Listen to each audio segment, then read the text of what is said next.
Hey everybody, Jay here from DS Tech Media, wishing you a happy 4th of July, or really a late happy 4th of July. Figured I'd share some footage that I shot with my GoPro. It's my first time I ever used it, and unfortunately I shot it in 1080p instead of 4K, but I still think it turned out pretty good, and I also figured I'd try out some effects in Kdenlive and share this video.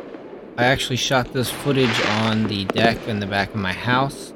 Every year, a neighbor a few blocks over puts on a humongous fireworks show for the 4th of July and for New Year's. And every year, literally hundreds of people travel to my neighborhood just to watch this fireworks show.